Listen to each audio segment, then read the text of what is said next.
Not everybody has a fairy tale ending, but when it's self-deprecation, that's where you get in trouble. Cross Rhodes, finished the story! It's nice to prove fans right, nice to prove critics wrong, but it's not my main focus. You're constantly making these core memories. I hope it is a core memory. You finish the story, but then you begin this new journey. It's an adjustment from finishing the story to these big marquee title matches. You turn the Rock heel. It's the first time I ever thought maybe someone from this generation did get over. How similar is Cody Rhodes to Homelander? The Road is not based on it. You've never said anything bad about AEW. I had nothing but respect for my time there. You've always been fully committed to the character. Does that mean that you're fully in character now? That's a great question. Thank you for making the time to do this.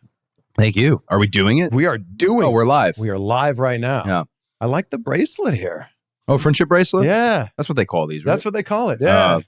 They become a thing on the live events and then after TVs. Really, when I get the opportunity to make the rounds and do the pictures and autographs and stuff like that, people like to give these to you. Yeah. And it's always tough leaving the arena with stuff. Whether, I'm lucky I have the bus, but I can never, if you've given me something, this is probably a good, also bad habit. I can't discard it. Once you've given it to me, like you'll see the security guys, they'll take something for me. Those still travel with me. So basically we have this whole drawer. And I mean, it's the stack of the bracelets is like up to here. And it's the coolest thing ever. So I like to throw one on from time to time. How do you decide which one to wear then? Well, this one I felt was appropriate because it says WWE Champ. Hey. And as you can see, and this is the first time we've done an interview since I became WWE Champ. We've done the interviews at a lot of different various stages of your career. Yeah. Right? Ring of Honor champion. We did that one. Yeah. We did one right before the very first AEW show. Yeah. We did one when your documentary came out. Yeah. Becoming Cody Rhodes. Best documentary there is. It's better than the WrestleMania one, I think. For sure. Yeah. You could have, a lot of the footage, I think, was used. Yes. So I feel like you could have also just made a second documentary for me, but whatever. Actually, the WrestleMania documentary, I thought Ben Hauser, Matt Brain, Adam Panucci, and those guys who are separate from it, but those doc teams are really, really good. And so good. They're getting very, so there was this period of time where DVDs were super, super transparent and honest. Then there was this period of time where it was just one side of the story. Yeah. Seems like we're getting back into the hey, let's tell the truth. Let's get it all out there. And that's really cool. So there's some people that are like, I don't want to know this much. Yeah. Like you're breaking kayfabe too much. Yeah. Well, with the behind the scenes documentary, that's really as far as I think you should ever go. Because not because I don't want people to know but the legend is supposed to be cooler than the fact, So watching the documentary the other night, I feel like people have all these questions and there's kind of these different outlooks and takes. And I like that more than someone definitively saying, no, here's actually what happened. Plus, I like that Rock, Roman, me, Seth, and Triple H all look like we were involved with a bank heist, but have different stories when we got caught by the cops. Like everybody in the interrogation is like, oh, it was him. It was him. It was me. It was, I do like that. What happened that night after you won that? I didn't sleep. You went right to the Today Show. I went right to the Today Show. I laid in a bunk and I texted a bunch of people, including the Undertaker. And now Undertaker has a podcast and a stage show. So things you might say could become public knowledge. These legends, that's what they do. I left him what I would say is a rambling, perhaps intoxicated little rant on his just thanking him for being there. It's the freaking sheriff. But immediately after, here was sincerely, I said it in the behind the scenes documentary, but it's really how I felt. I thought I was almost worried there'd be the sense of completion, this sense of fullness. I was genuinely concerned, like, well, story's over. Yeah. But as soon as it was done, it felt like, literally felt 10 feet tall, felt bulletproof, felt younger, felt faster, like just didn't feel grizzled at all, to the point where I thought, oh, this is going to be a lot of fun, but what do we do next? Because you finish the story, but then you begin this whole new journey. Yeah. Right. And what does that look like? Well, I mean, So I think it's an adjustment right now for going from finishing the story to these big marquee title matches. I was particularly happy with AJ, the match with AJ in France, and the match with Logan in Saudi, just because I really wanted to set a different standard for title matches, the actual matches. But then again, there's also Friday Night SmackDown and Monday Night Raw with the stories and the fun. I was always in the thick of it. So we're kind of adjusting to now everyone's coming for you. You're not chasing. You're not cutting these passionate interviews and promos about what you want. You're on the defensive. Yeah. And that's very new for me. You mentioned the Ring of Honor World Championship in our various interviews. I don't know if I might have told you this. That night, Lowell, Massachusetts. Lowell, yeah. The best text I got that night was from Triple H. Wow. Yeah. What'd it say? Just said congratulations. Wow. Best text I got that night, and that was I was glad he was watching. Yeah. I think the internet is hip to the fact that he's clearly watching. Sure. There's a whole meme about maybe he's got a burner account. He's out there doing it, but that was really cool to see. He had his ear to the ground and what was happening. You've done so many of these interviews over the last year. Yeah. What do you wish that people asked you more? Oh, I honestly wish they asked me. So doing an interview in 2024, and it's been like this for the past few years, is no longer as fun for any wrestler as it used to be, because you do this interview and you'd hope like your message gets across, or maybe we sold some tickets or whatever it is you're there to discuss. Today, the wrestling social media sites take your words, and they are your words. Like typically, usually something you did say, and they just put it on a blanket tweet, or they put it on a blanket Instagram post, and they put it out there. Yeah. And then it becomes this lightning rod discussion. And again, people not in our shoes can say like, oh, that's part of the gig. And you did say that. So you can never be the one like, well, it's not exactly how it went. But it just creates a different conversation than perhaps it stemmed from in the interview in the first place. Like there's some contextual elements. At this point, I'm very happy knowing that everything I say is going to be great for some people and perhaps a problem for others. Yeah. And like, when you have this championship, you become a target, not just for people who want to win the championship, but for fans that either love you or hate you, right? They'll feel something about you. So then how do you deal with people who maybe don't like you or don't like your character? You ever watch the show Parks and Rec? Yeah. Okay. So there's a really great, you'll probably know the episode. She's running for city council. And there's a guy who hates her, and for no reason. Yeah. He just has a thing, hates her, and she throws this bowling night, and ultimately at the bowling night, she's not supposed to be putting time in on him, but she clearly is. She's trying to turn him, and the message is that that's never going to happen, With me, that's where I feel very comfortable these days, is I'd rather rock and party with the people who were part of all this and the fans versus it's nice to prove fans right. It's also nice to prove critics wrong, but it's not my main focus. I feel like for a long time, chip on the shoulder, you wanted to turn them, change them. And you can to some degree, but I feel like when you do that, you discard the ones who are right there. Like, hey, we got your back. Why are you so focused on this, Yeah, and I don't know if everybody sees all of the work that you put in behind the scenes. Yeah. Like champion schedule is a real thing, right? Yeah. Yeah, I'm not going to say anything negative about it because it's what I expected. Yeah. But it's gotten to the point now where there's a really nice, I won't name his name because I don't want to blow his spot, but there's a really nice young man in talent relations that WWE has now. In addition to Brian, who's sitting off camera here. Last week was the first time ever we sat down in my locker room and said, hey, here's the week. It's now at that point where it's, hey, here's the week. And on paper, here's your itinerary. I actually think it's really cool, but it's just with home life, 3-year-old daughter, all of that. You have to also make that time. That's the most important time, obviously. But Brandi, very smart you wanted it all along. And she's been that way since I won the Royal Rumble in San Antonio. She was the first person who, when I kind of complained or got a little mad about something. She said, this is a world champion schedule. And I thought, well, what you wanted. So, yeah. We'll go right back to the conversation in just a second, but everybody remembers that one special card as a kid that got them into collecting. And for me, it's this one right here. That, my friends, is a 1979-1980 O-Peachy Wayne Gretzky rookie card. And as a kid who grew up in Canada, I mean, Wayne Gretzky is the GOAT. So to have this card means a lot. Obviously, collecting has come a long way since then. There's a whole new way to buy, sell, trade, and rip packs. It's called Arena Club. Arena Club has taken repacks to a whole new level.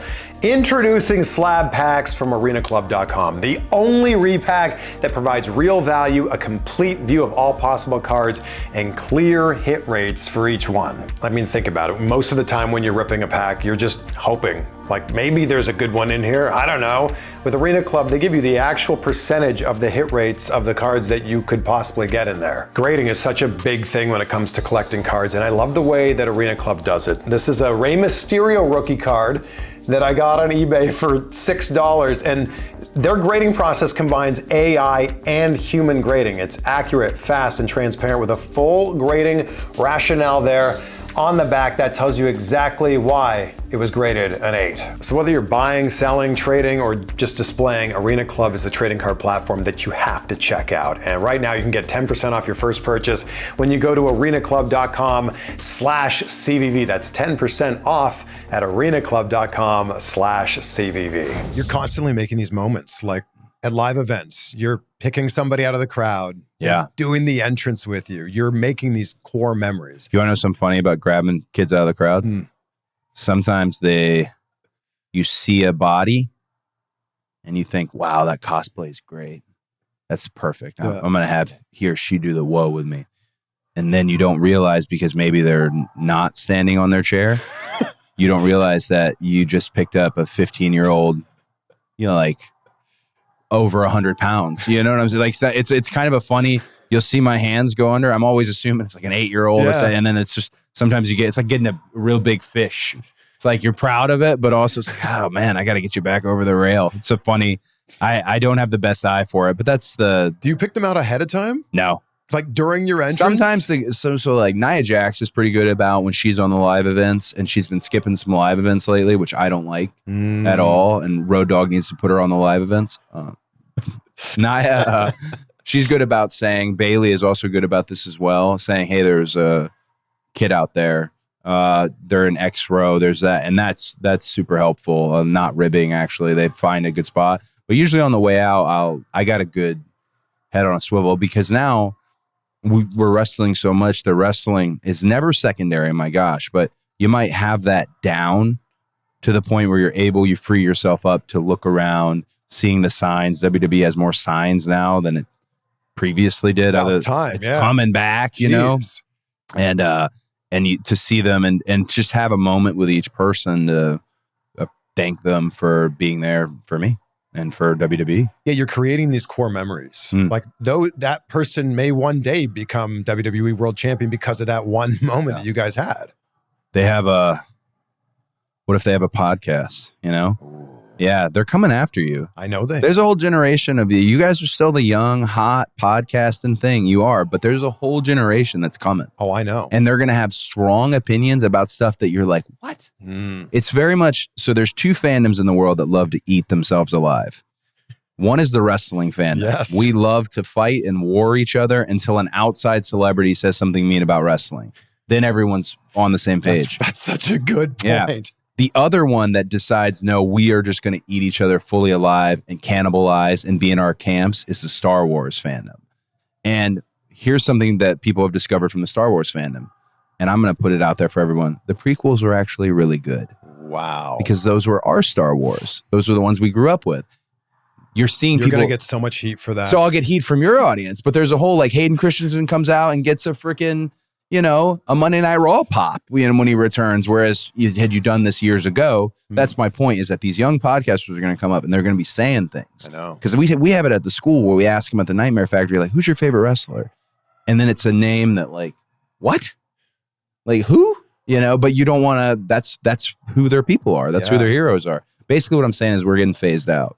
What do we have? 10 more? 10 more years? 10 more That's until it? you become like... Can we do 10 more interviews in that time? Yeah, we could. I wanted to get this one done with you. I was excited. And I really appreciate that. You've always been so kind to me, so thank you. Well, I realized that why you're so wealthy and rich is because you do this all yourself. 3 cameras. I don't usually. You guys know he does this all himself? I don't usually, but we do have 1 camera, 2 camera, and Cody needs to point to this one. There it is, 3 cameras. Yeah. I think the 4th of July threw a wrinkle in all of the plans. Yeah. Of like people coming with me. How do you feel about the 4th of July? Being a Canadian? Yeah. It's such a fun day. Yeah.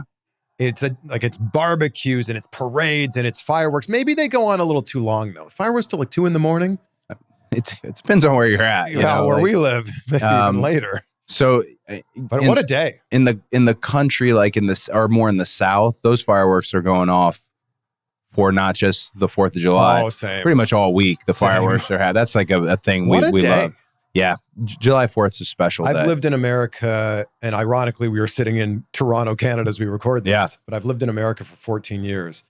There's nothing like the 4th of July. Oh, it's the best. It's pretty great. Well, I mean, we have a lot of people right now who the political season, the political theater we're watching is unprecedented, no matter where you fall on the spectrum. But things like the 4th of July remind me of the good stuff at USA, hope and optimism. And like that, those are those holidays I feel like I wish everyone could agree on. I spent my 4th at Sami Zayn and Friends comedy show. You weren't even in America for the 4th of July. I wasn't even in America, and it's kind of my holiday. You are the American kind of nightmare. my holiday, yeah. No, Man. They had a pool party at my house. And you weren't without there. me being there, yeah. Was DDP there? I don't know. He might have. He shows up. Yeah. He shows up. I have I don't know. I don't know if I can tell that story. Tell me off camera then. Yes. Okay. DDP story off camera. DDP's great. He's the best. He's one of your guys, right? Yeah, I love that guy. So he threw me. He probably has the footage, which he's super careful about any footage with me, which is kind. But he tried to do me a power cuffs workout, and guys, I'm not. The job is pretty physically aggressive. So your lower back, you're like warming up for a pro wrestler to go to the workout during the week. That warm up is like an hour if you're really doing it, because your body is just maybe wrecked. Your pelvis is out of line, your lower back, like herniations are a big common thing. Anyways, I'm making excuses though, because I go to do this power cuff workout and I bailed 10 minutes in it. And he even told his camera guy, he's like, stop, turn it off. We don't I want to walk him through the rest of the workout with much lighter weight. I was like anti his power cuffs workout, and then I did it, and it's been outstanding. Oh, it's incredible. God, I love the cuffs. And it's amazing. You're lifting like 10 pounds. Yeah. You've got like veins just everywhere. Yeah. Yeah, it's incredible. Yeah, you get the good vascularity. And then I for a long time had been anti-DDPY. Not anti. Wow. Not anti, because he's unbelievable and special, but I had just been kind of curmudgeon and like I get it. a pessimist. Mm-hmm. And now I'm on the app. You get the self high five when you finish. I even did like Stevie Richards' old 20-something minute DDPY take, which is great because I think Stevie Richards now goes online and talks about how none of us know how to wrestle anymore. But so the whole time I was looking at him like, oh, that's the guy. But he's also my instructor in this moment, Yeah, shout out to DDP. It's a good egg. Big thank you to NordVPN for sponsoring this episode and for always supporting the channel. I don't use the internet anywhere without NordVPN. I mean, you've got a lock on your door. You should protect yourself when you're online too. Public Wi-Fi is notorious for being a spot where hackers like to hang out to try to steal your data. NordVPN protects you on there, and I love how easy it is to use, whether that's on your phone, your tablet, or your laptop. And you can change your virtual location with just one click and access content that's not available where you live. You can also use it to get pay-per-views for a fraction of the cost. So head to nordvpn.com/CVV to get yourself protected and to save yourself some money. Look at this deal they have going on right now. Less than $3 a month will get you covered, and you get 4 extra months for free. That's nordvpn.com/CVV. nordvpn.com/CVV. www.wrestling.com/CVV. Since you're creating all these core moments Yeah. for these young fans, did you have that moment? You know, growing up around wrestling, did you have that one moment where you're like, oh my gosh, I'll never forget this? I probably had two different. Yeah, there's like three actually that really stand out. One was really simple. Macho Man had come to WCW. I wasn't as young anymore. I think I was 12, whatever it may be. But I was a big fan of Macho Man. I mean, it's the Macho King. It's one of the biggest stars ever, and like still to this day, as over gets. But he just randomly walked by me, and my dad always would introduce me as if I was a 25-year-old wrestler. You know, like, hello, sir. You know, he put a lot of pressure on me in those moments. And he just said something. I think he was like, "Hey, Code Man, how many push-ups can you do? 10? Oh, do 10 with me." And then we just got on the floor and we did push-ups. And I thought, okay, Macho Man's my favorite wrestler ever. It was a cool moment. Prior to that, my guys at WCW were Muda, who signed one of the boards, you know, they have in Japan for the autographs.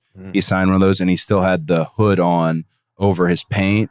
And we just had a moment backstage, and he came down on one knee, and it was just, I couldn't believe it. I just thought he was the coolest thing ever.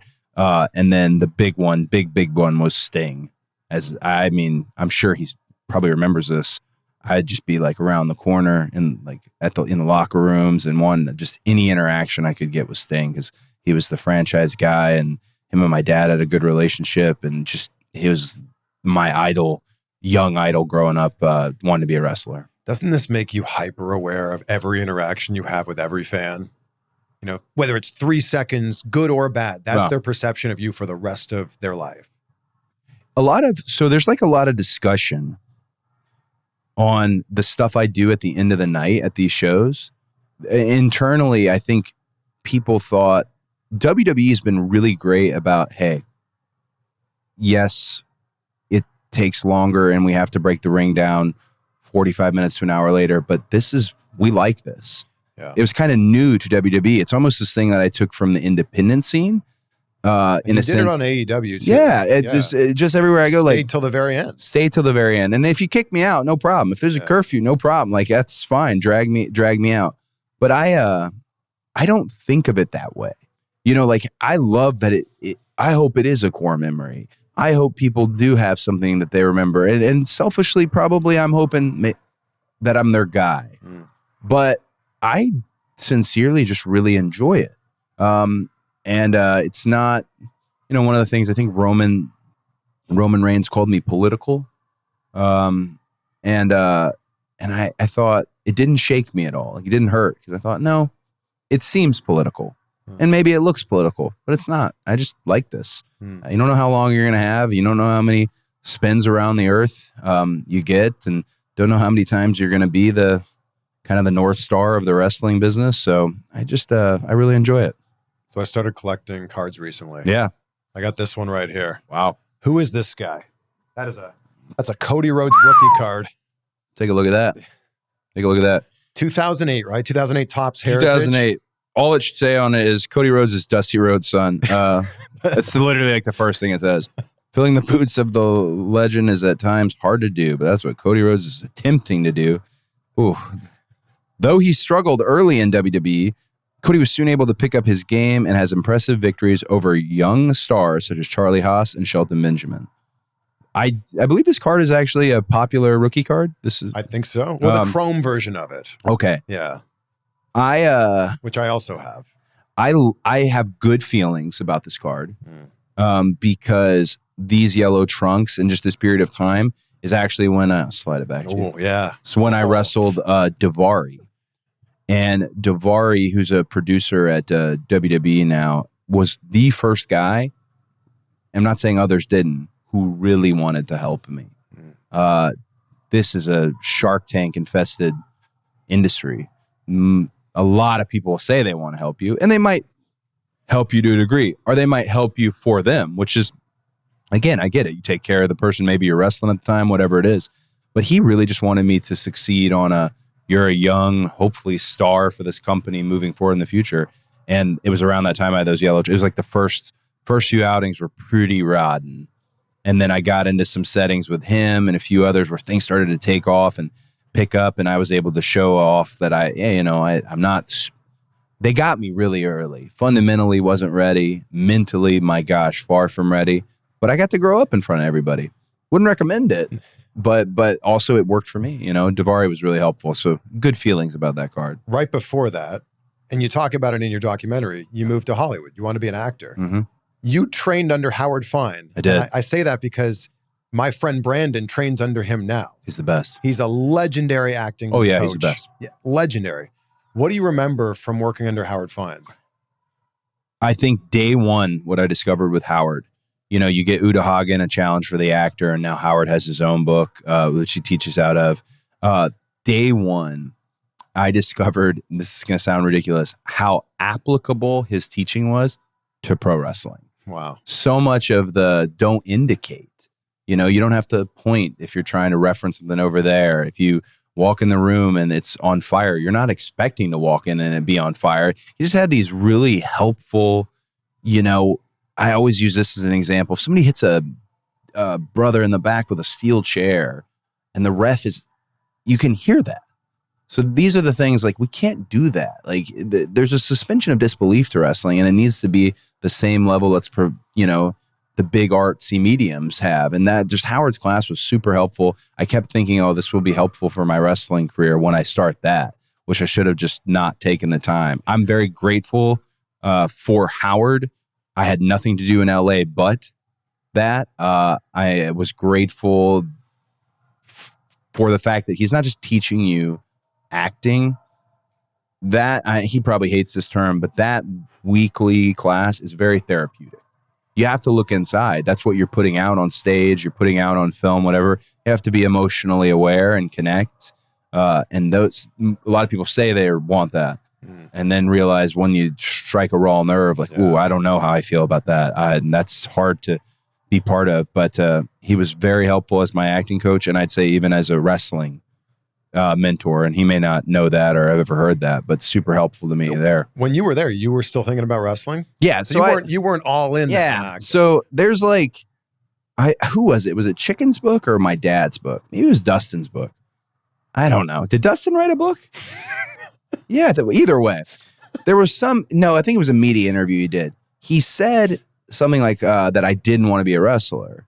And he's probably not wrong. At the time, I was saying, I want to be an actor or whatever. But my whole life, I had wanted to be a wrestler up until that point. And it was just like a little excursion. Have you ever seen the movie Vision Quest? No. Oh, you never seen Vision Quest? Movie, though. Oh, man, please. I know. Everybody watch Vision Quest. That was truthfully how my high school was. I was obsessed with folk style wrestling, obsessed with Granby videotapes and the Kin Chertow gold medal camps that I had to travel all over the country to go to because they didn't have them really in Georgia. I was obsessed with it. And I had that really unbelievable record of 101 wins and 2 losses. So by the time it was over, mentally I was tapped, like burnout. So the thought, and I had already told everyone I'm not going to college. I had this weird outlook on college at the time. I think I was looking to attach to the next thing with the same commitment that I'd had, but the love really wasn't there. The love for pro wrestling was there. I should have jumped right in. But so grateful because Howard actually wrote me a letter of recommendation that I gave to John Laurinaitis and I gave to Dean Malenko, who met me at the Marriott. And I could tell they were going to hire me anyways out of respect for Dusty. But this was a little piece of like, oh, he's prepared. He's on it. And Howard wrote that for me. It was really nice. I don't think people give you enough credit for how good you were at playing Stardust. And oh, man. There was this one interview that I always go back to. And you're saying, do you know where Cody is? You're Stardust the entire time, right? Yep. You're deep into being Stardust. Yep. Do you know where Cody is? I heard he's fishing along the Alaskan archipelago. Like, what? Where did you come up with that? The random Alaskan archipelago is clearly I'd been playing Metal Gear Solid because that's where Shadow Moses is. And you're like, you want to know something really fun? Cody has a full beard right now. Oh, man. I would love to see me with a full beard. I've really pushed Stardust out of my mind. So a lot of people will be like, I love this. I did this. Or they'll show me a picture when they met me as Stardust, if I was Stardust. It's never like fully confirmed if I was. But I just have pushed it out of my mind. Maybe it's because I'm getting older. You know what I'm saying? You're making room for everything else. So other memories. So this is a joke I have with my friends. The good. So like, if you're not really active in my life, I got to move you out to make room for the new memories. Like because I'll act like there's certain people who I've wrestled that will say something. I'll be like, oh, I didn't realize we ever wrestled. Just I don't want them to think like I don't want them to flatter themselves that they're just in my mind all the time. But yeah, Stardust. I probably told you this. I would do everything if I was Stardust. I would do everything in full, but it was because of I wanted to commit to it, but it was also because I hated the fact that if I had not, that would be the questioning. Like, why aren't you? You came here as Cody Rhodes. Why aren't you Cody Rhodes? I wouldn't have had an answer, at the time. So that it was kind of not to bring anybody down. It was kind of a sadness. I remember getting on an elevator with Sami Zayn when he had been called up from NXT, and I'm in the full deal, bodysuit, knee pads, painted up, and he kind of just chuckled at me, and I thought, oh, this is not for me, guys. But you were fully committed. And actually, there was another interview that I forgot. WrestleMania 27 Access in Atlanta. Yeah, I did a very brief interview with you, and you had the face mask on. Yeah. You've always been fully committed to the character. Yeah, my nose was broken. That's right. Right? Yeah, that's right. But does that mean that you're fully in character now? That's a great question. I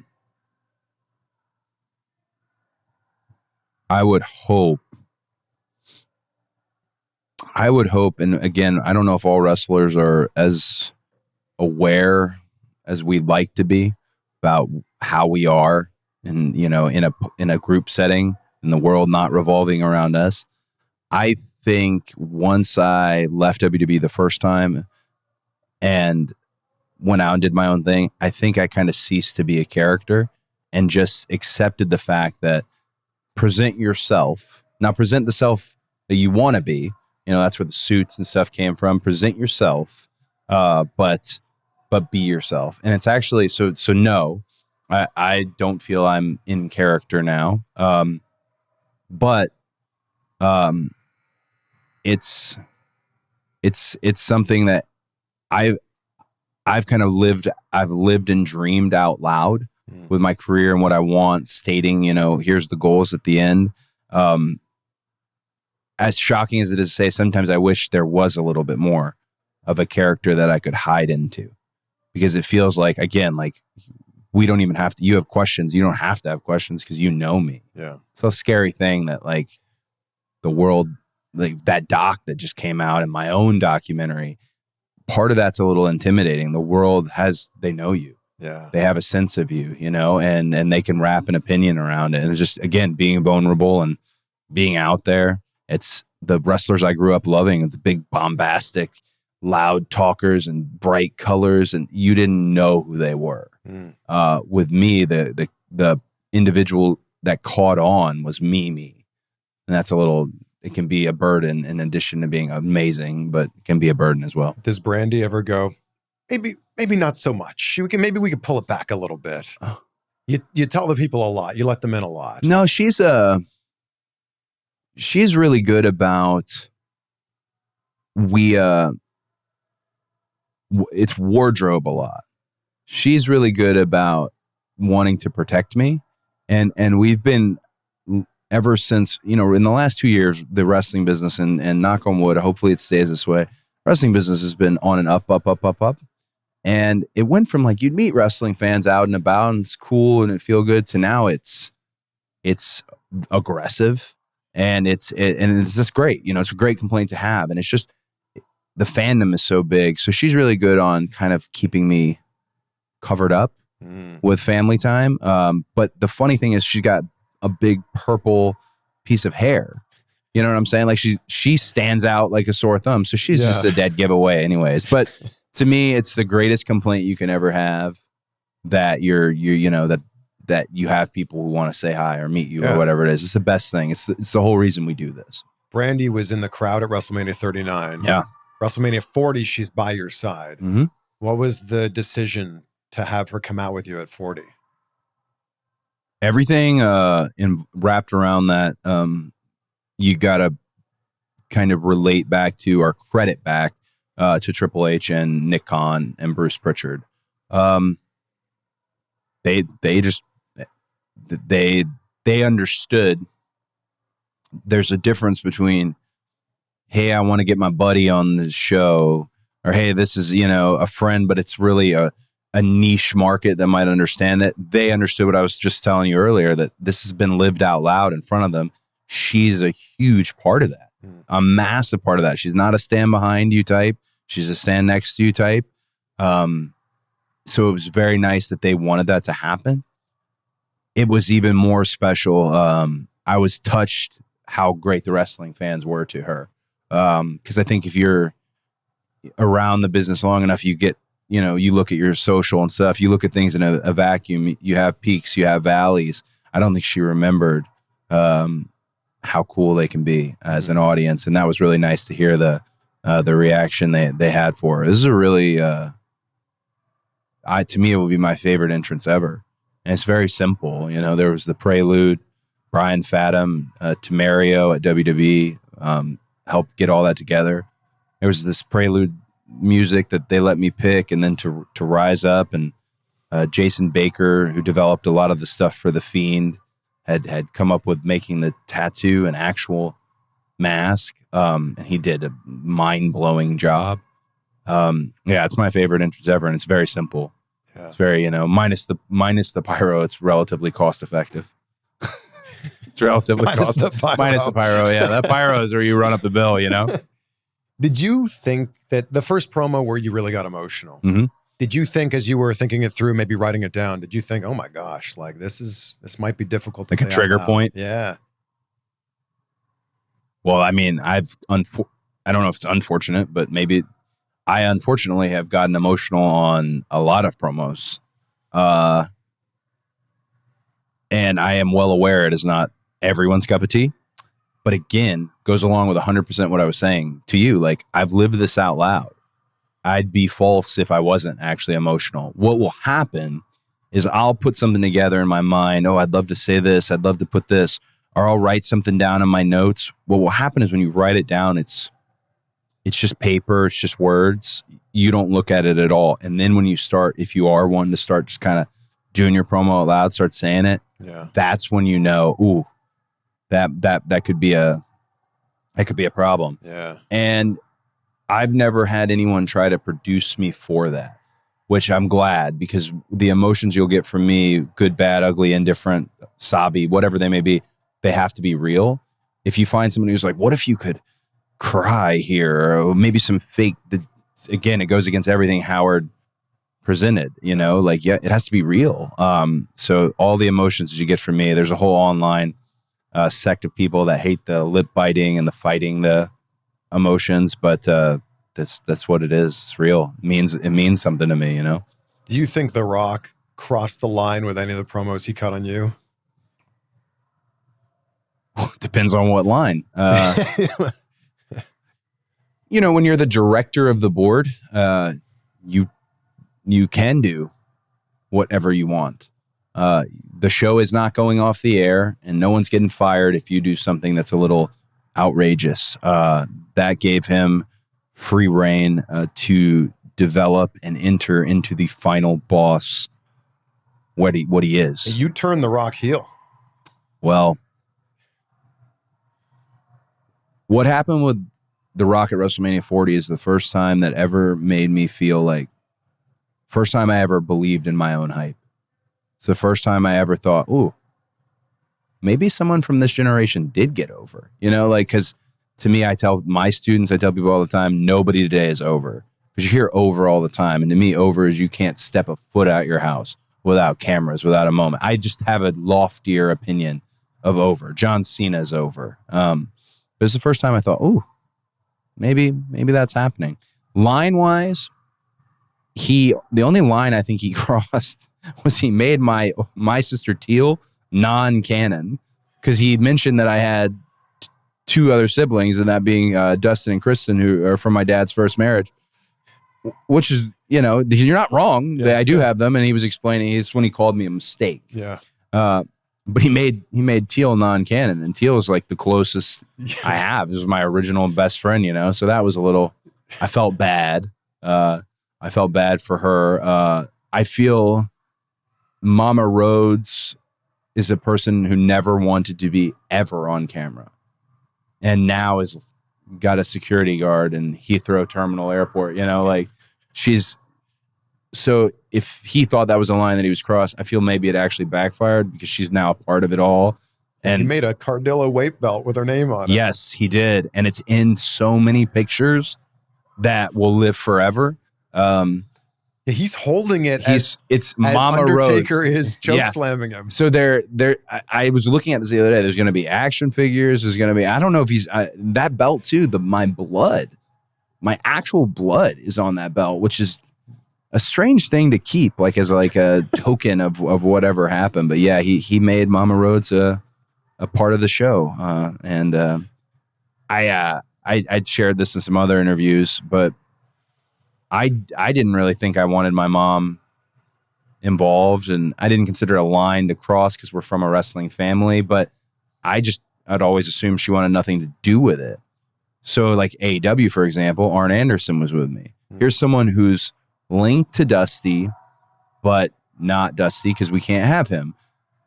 I realized after WrestleMania 40, nobody could have done the spot but her.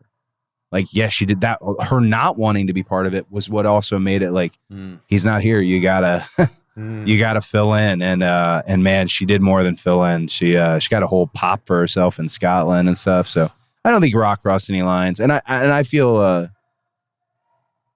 maybe I crossed the line. I did a promo where I said he had LDS, and I've never felt it. Actually, I feel like a lot of people liked the interview and got a nice round of applause when I came back through the curtain. But it felt so off-brand for me because we have so many young kids that I felt like, this one guy is the guy that I'm going to go to these links for, and maybe that's what makes this all click, this genuine animosity, and like smile at each other, but probably deeply dislike one another. If he's the one who's going to bring it out to me, it's probably good TV, but it did feel a little, I guess, icky in the moment.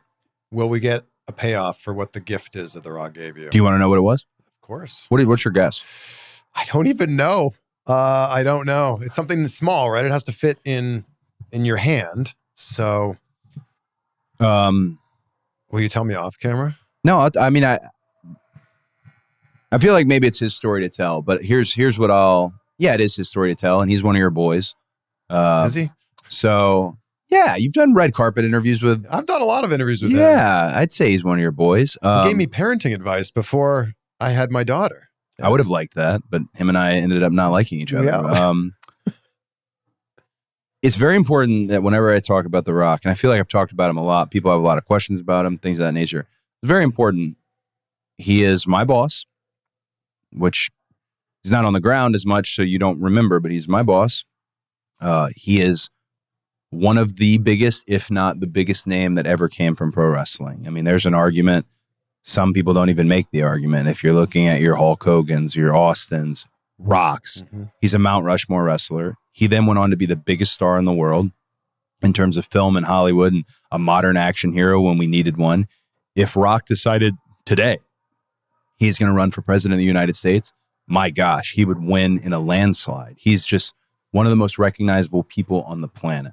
I'm sure he'll explain down the road what it was, and I'm sure his kind of what'd you call Brian Gewirtz to him? Extremely talented individual, Brian Gewirtz, who kept Raw on track for years and years and years, but he's kind of a Starscream to Rock's Megatron, you know. So I'm sure. What a reference! I'm sure Brian will do some media where he puts something out there or skews the timeline. Again, utmost respect for both of them. Elimination Chamber in Australia. You called him out for a one-on-one match. I did. Any place, anytime. Yeah. Is there going to be a payoff on this? Offer still stands. Offer still stands. And again, if he never comes back, he's done it all. He really has. And as much as I insulted him previously, it was an honor to be part of his last outing. But what I learned physically in the ring with him, it shouldn't be his last outing. There's more. There's not just gas left in the tank. There might be multiple tanks. There's more. And I would like the WWE universe or pro wrestling fans, I'd like them to see that. I think there's a world where WWE, director of the board, great. But I think there's a world where WWE really benefits, and this young audience being able to connect with him. They don't know him as the people's champ. They know him as the final boss. That offer stands whenever. In the Behind the Curtain documentary, Triple H talks about Royal Rumble before you win it. It must have been an awful day for you when he's delivering the news. What was that day like for you? There's a group of people who were visiting and who kept coming on my bus. And at one point we just had to have a full, hey, I need you guys to know what's about to happen. And everyone who is in that group knows it is one of the best and worst days of my professional career. It somehow was both. If you watch closely, after I win and I kind of like hunch down over the mat, I am saying I'm sorry. I'm saying I'm sorry multiple times and looking at people dead in the eye saying I'm sorry, because I knew pretty much to a degree of, based on what Triple H had told me, that it probably isn't going to happen. And I was as lost as I have ever been. So here I am. We're talking about, am I in character?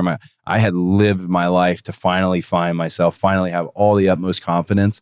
And it was the lowest I've ever felt. But also, I just won the Royal Rumble for the second time. Yeah. That's a life-changing moment. Yeah. How can you not appreciate that and enjoy it and feel it? But that was a very rough day. And I kind of apologized to my colleagues and peers around me because I was forgetful. I was in the ring. I might have been a little forgetful, but I just was trying my hardest to make it seem like that meeting had never happened, knowing it had happened. And, having to look at Punk in the eyes and wonder, like, do you know?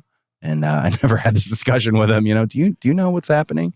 But it was also, I freely would discuss it because the documentary is out there and everyone's told their story and all that. But I just, it was just a very tough day. And I have great relationships with some of the top brass at WWE, really huge respect. And it got shaken a little bit, but also I realized the burden, like I mentioned, of this is the problem with being yourself.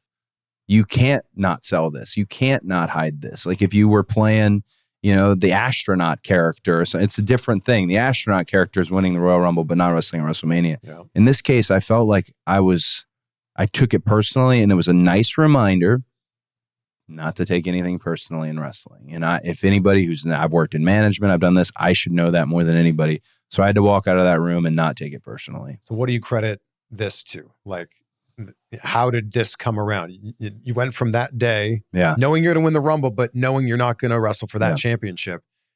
Now it's yours. Now it's sitting here and you're the champion. What do you credit that to?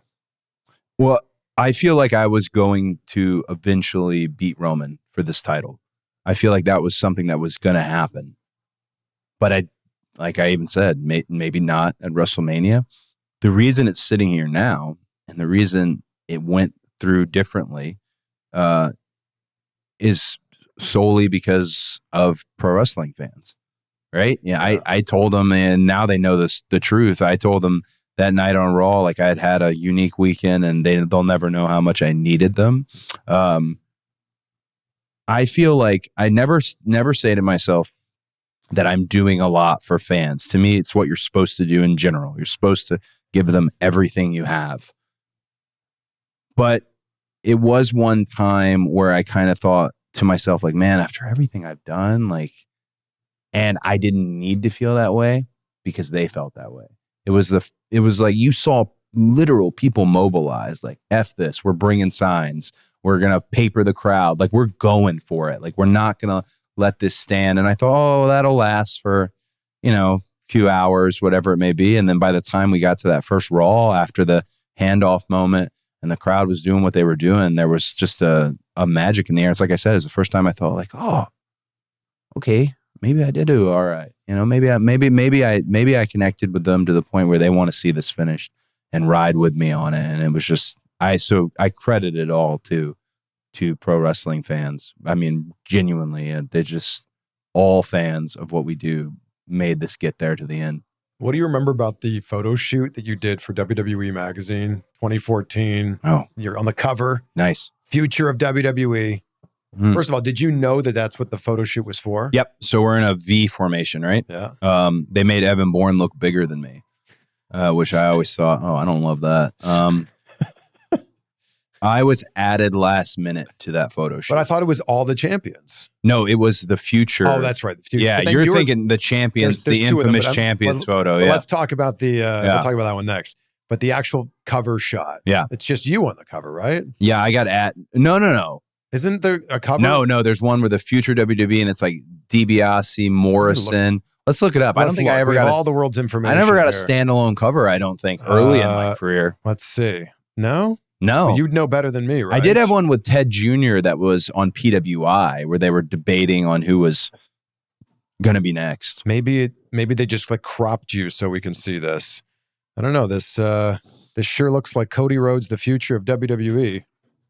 Oh, is this the cover though? Okay. Sure looks like it. This might be the cover. I think there were variants. Okay, so one of many covers. But there's also a famous cover where they had like a bunch of guys they selected as these are going to be the next big ones. And I was added last minute to that in a very like pity style. At the time, Ted Jr., no disrespect to him, that's all they were concerned about. I'd even been told to my face not to bring him down. He's a future champion. And then one time we went and did Conan O'Brien. And I got added last minute. And I remember the reasoning was, you're Teddy's partner.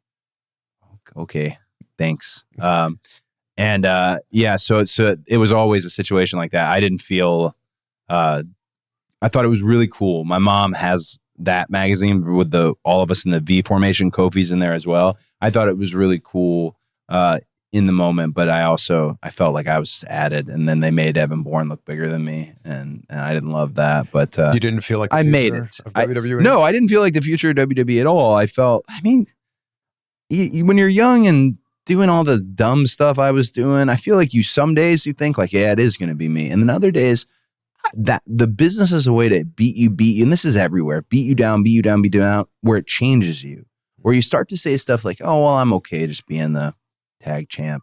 I'm okay just being in the Royal Rumble. This is going to be one of those, like, this is going to sound mean, and it's okay if people take it as mean.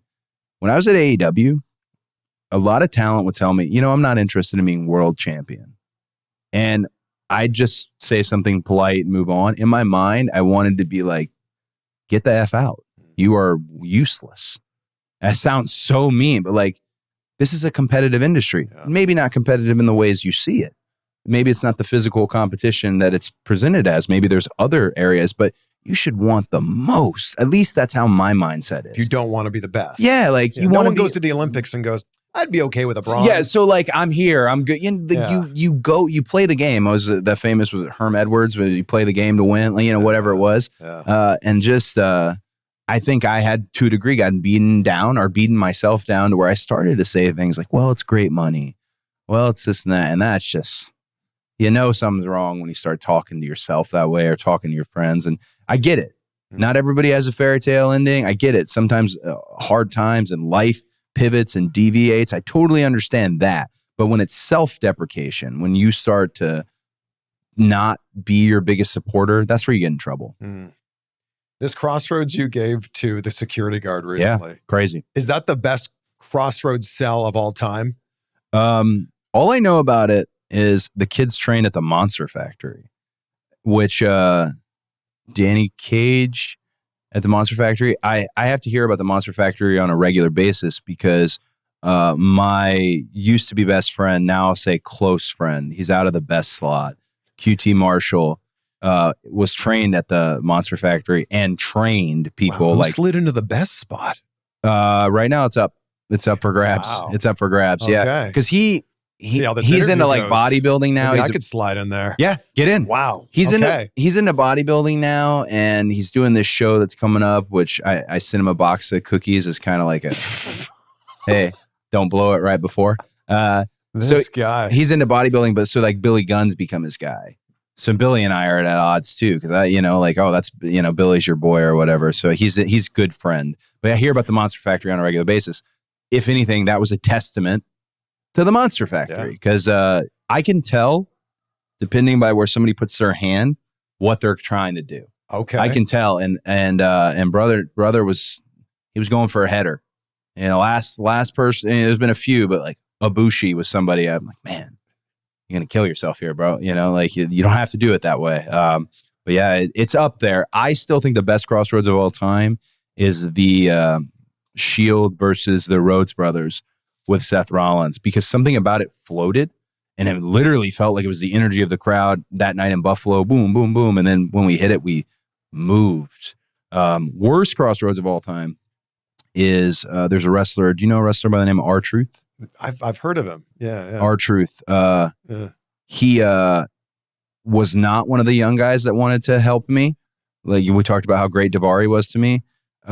Truth had his own thing going on at the time, and I once gave him a Cross Rhodes, and he somehow didn't bump. How is that possible? Turned his head and stood right back, like he never left his feet. So I fell, and he like did a little forehead on the mat, but was still on his feet. It's one of the most amazing feats of physicality.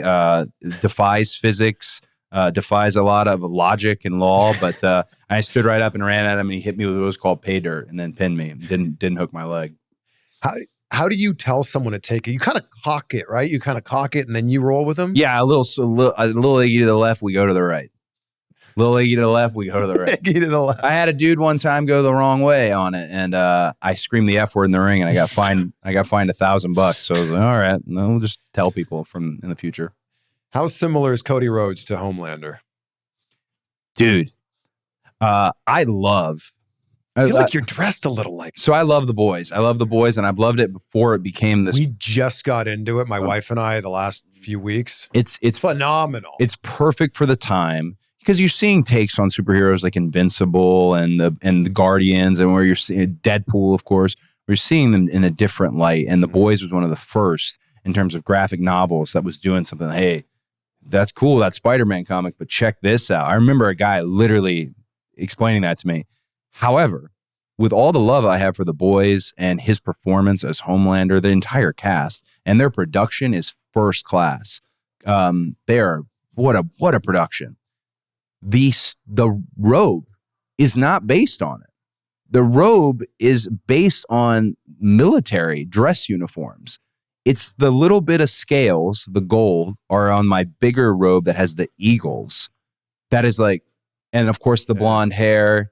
And I think the AEW run, where people thought I'm pretending to be a good guy, but I'm actually a bad guy, which maybe was what was happening. I think that's where it really became he's going to go full Homelander. He's going to go full Homelander. Then you said it. Truthfully, Homelander, the character, is a terrible human being. So it's like, oh, that's a fun bit. My sister, I'll read you I'm going to read you a tweet that my sister found the other day and popped me. DDP texted me, by the way.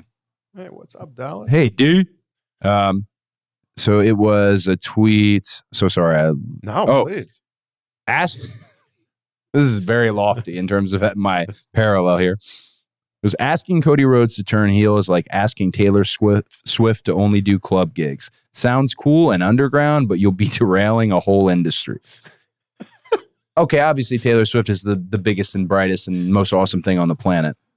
Do you have a favorite Taylor Swift song? Style? Oh, that's mine. You got that James Dean. Yeah, Style. Look in your. I heard a rumor that she was going to be Dazzler in the Deadpool. Like, I've also heard this rumor. So yes, I'm hoping that's the case. And if it's not the case, and you're in her management, fire everybody. The world is ready for that. You probably know, right? You probably know. Gotta be the case. Yeah. Anyways, moving on from that, but they're Are you saying you can't turn heel because So- all the kids believe No. in you? I could.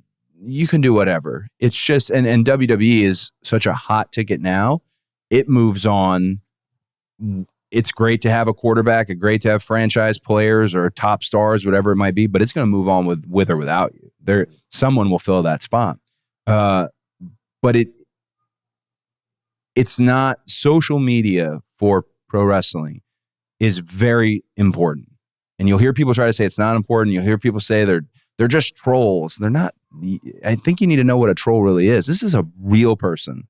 Probably has a pretty good high-paying job. This is how they release. This is their event, whatever. This is my weird psychology or theory on trolls. But with all that said, there's a whole section, a huge section of WWE's audience that's not actively on social. They have it.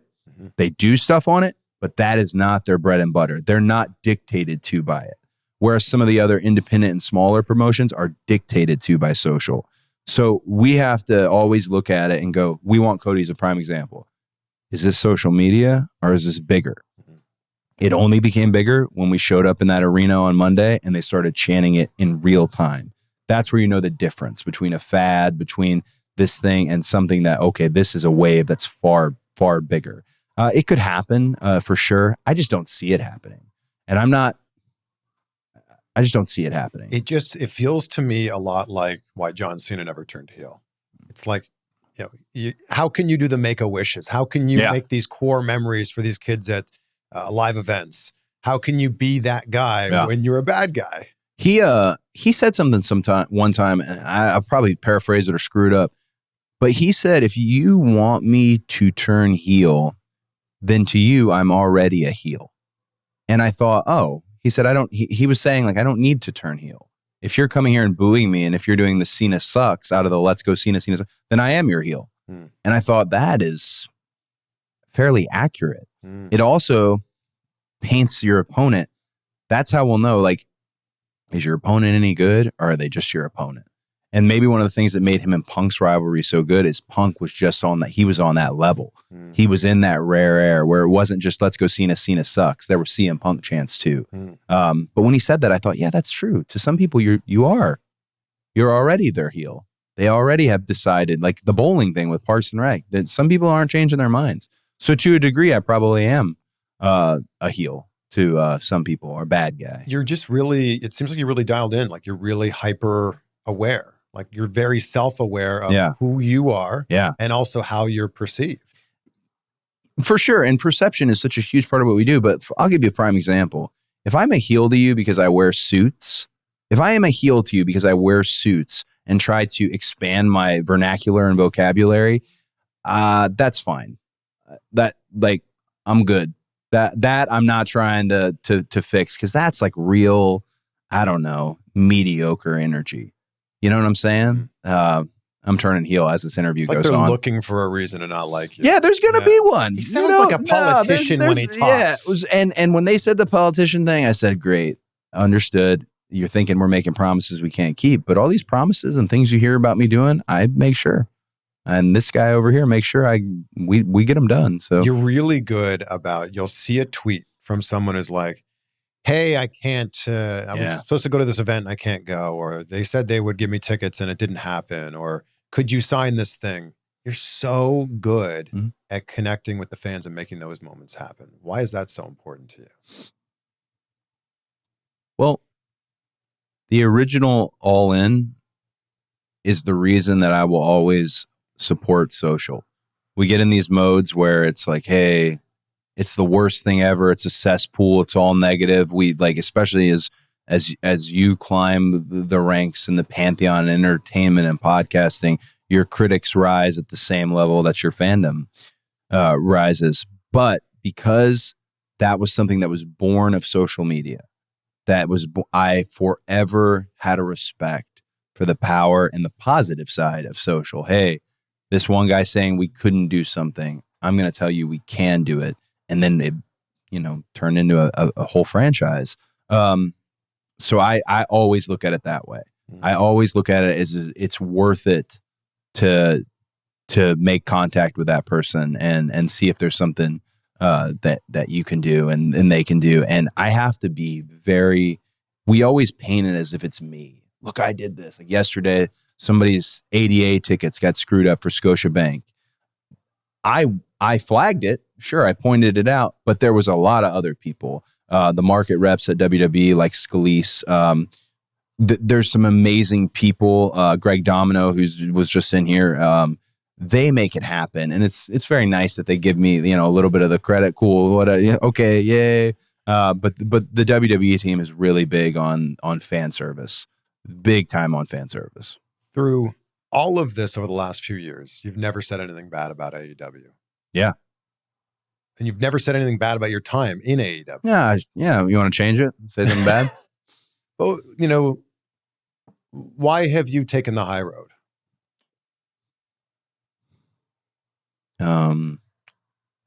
Yeah, I don't know if I consider it the high road. Maybe it is. How could I not, right?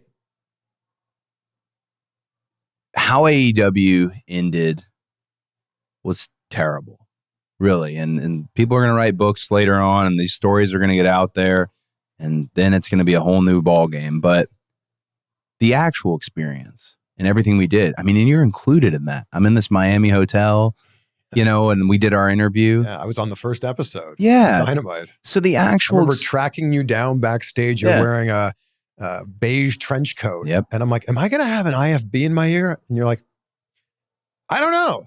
Come ask me later. Great question. That's a great question. And the answer was no.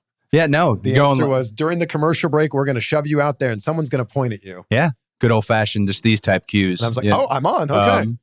No, I could never... You ever seen the end of The Dark Knight? Of course. I think that's, again, it's super convoluted, and I'm not comparing myself to Batman, but there's a piece of it that's really important. To certain fans from the AEW fandom, they need the story to be, they didn't want me, they pushed me out. They need, he was bad, they need that story. So you're the villain. They need me to be the villain. That Gotham needs. Right, yeah. Right. I was always fine with accepting that because of the respect I have for it in the first place. How difficult it was to do the original All In, how unbelievable the feeling was to do Double or Nothing, how fortunate we were that Tony wanted to invest in this vision, and he had a vision as well. How special Mad Nick in the BTE era and Kenny and my rivalry in New Japan, especially from a dollars and cents point, that made New Japan more money than anything they ever did. And it made Ring of Honor going through the roof at the time. So regardless of any petty squabbles, I will always have a love for it. I got to wrestle Brody Lee's final match. I got to lead people, young people, behind the scenes. I'll always have a love for it. So the idea that I'm sure there's some negative stuff. Like, oh, this sucked or what, but I just remember it lovingly. And I also knew I was leaving. I knew it was a season. I knew this isn't going to last. And there's something greater for me out there. And I know that might sound negative to people, but it's not. Like, that's the biggest prize in the wrestling game. If you put on boots, that's the one. And I just wanted to go get it, and I had nothing but respect for my time there. I got to sharpen my skills, like Hulkamania in the AWA, right before it came to WWE. It's the same. Like, the energy was there. The renaissance was happening. It wasn't just company based. I think they're giving us the Iggy. His kids are giving us the but it was all there. And I just have a love for it because I got to sharpen my skills. And by the time I got to WrestleMania and WWE, I felt like, okay, I've come back a complete package. I'm in command of, this is how the music goes. I'm in command of who the American Nightmare is. And I can know that and understand it better than a writer or a producer. And thankfully we have all those things. But nothing but love. Nothing. I'm trying to think of something bad to say. Nothing but love. Oh, here's one. Here's one. Okay. I got it back. Okay. Uh-oh. This one's juicy. Wrestle purists, get ready. I hated that in the Young Bucks book, they said I was last to the signing, because that's a big thing. Some of the AEW defenders who don't realize they're turning people off to their product more than they're turning people on. That's one of the things that people always cite. Oh, he was last. He wasn't that big a deal to the origin. No, this guy here who's off camera was the first person to ever meet Tony. And he met him in a vetting process for all of us. So yes, I guess I was the last. And yes, I had different thoughts. And it's not incorrect at all what they said. That you were physically the last person. Yeah, like it's not sign your name. It's not incorrect, but I was just in on it as well as anybody else. And that's a little thing that when I write my book, I get to tell called? Oh, what would the book be called? I mean, you could give him an easy one, from undesirable to undeniable. You could give him an easy one. But also, I feel like I'm too artsy. I'll come up with a title that just sucks. Just sucks. Yeah, so I'm thinking about doing it, though. Absolutely. Yeah, there was some new people in my life, agency and management-wise and all that, and they mentioned writing a book. And I started to think, yeah, I have enough. I got enough that I could put some stories together. Kurt Angle wrote a book when he was like 2 years into his WWE career. So I'm thinking about it. Good. I'll be first in line. Well, Becky's book was like mind blowing in terms of how good Becky's book was, you know? So she gave me one backstage. And if you give anybody anything backstage, you're going to leave it. You're going to leave it behind. You're going to forget it. I forgot it. She should have given you a friendship bracelet. So I bought 20 off Amazon for my students, but I only had 19 students. So I got mine. Yeah. So it's not signed, because the one she had signed for me is somewhere in the American Airlines arena. But yeah. I can't thank you enough for always making the time. Thank you. I feel like we didn't talk about anything. We talked about a lot of things. Good. All right. Yeah, good. Okay. Selfishly, before we wrap this up, I just want to ask, did you give the Vertebreaker to Logan Paul because Shane Helms produced that match? I know Shane has been producing all of Logan's matches. Was that just a tip of the cap? I'm going to take a moment to, you mentioned Shane Helms, Chris Abyss, Daivari, Bobby Roode, the Freebird, Michael Hayes, who's the leader, Molly Holly, Ken Doan, who am I forgetting here? Is it Nick Aldis also producing? Petey Williams, Chris Abyss, Daivari, Spud, Nick Aldis, Molly Holly, Ken Doan, Jamie Noble, Michael Freebird. Listen, they're all amazing. The point I'm trying to make is that it's the best the producers have ever been for WWE, and Road Dogg there to lead the charge. So yeah, did I get everybody? Who am I missing? Bobby Roode. Oh, Bobby Roode's so many. So Bobby Roode, Adam Pearce is absolutely amazing. I was a big fan of his NWA run, but I don't like to mark out for anyone, so I don't let him know. But this is the last thing I'll say about Bobby Roode. I love Bobby Roode, was a big fan of Bobby Roode's. I am not always happy with Bobby Roode, because when Rock beat me half to death outside my tour bus, he's just standing there. Why Bobby Roode has a full-blown adrenalitis? You're supposed to get me off the ground, sir. But he didn't. But I do love Bobby Roode. He's been a huge part of my career. So this producer crew that WWE has is, I hope they know, hey, you're living in the golden age of WWE, because dollars and cents wise, the company's doing the best it's ever done. They should know how important they are to that. I hope they do, because doing this as regularly as WWE rolls, you can't do it without a little bit of production, a little bit of help, a little bit of ideas. Abyss has all kinds of great ideas. Freebird Michael Hayes is a freaking genius. Absolutely freaking genius. But with that in mind, I think it was a combination of, I had done the Vertebreaker prior. The rules have changed. You know what I'm saying? Yeah. Unless the director of the board says, we can't do the Vertebreaker, which, I wanted to bring it back, but also there was just an element of Shane being there, because I stole a lot from the Hurricane when I was doing Stardust. And I never like to admit that or anything, but I did. So I just a lot of respect for him. But yeah, also Logan being as athletic as he is. We've seen a couple new moves these days. I hit the Biz, and I think AJ Styles hit me with a burning hammer. Yeah. All right. Yeah. It's a little different, I'll wrap this up with the same question I asked you at the end of the last one, because gratitude's such a big part of my life. So, Cody Rhodes, what are 3 things you're grateful for as we sit here right now? 3 things I'm grateful for. The first is a healthy family, and expanding upon that, you know, I have my mom, my sister Teal, her children, the Texas Outlaws, Kristen's sons, they're getting into wrestling. Dustin and his award-winning English Mastiff that's winning legit national titles, Beast. I'm thankful for a healthy family, Brandi and Liberty, of course, because that really has focused. Like I mentioned, being uncomfortable with the one interview I gave. The reason is, like, I don't want to be that dad to her. I want her to. I want her to see Papa differently.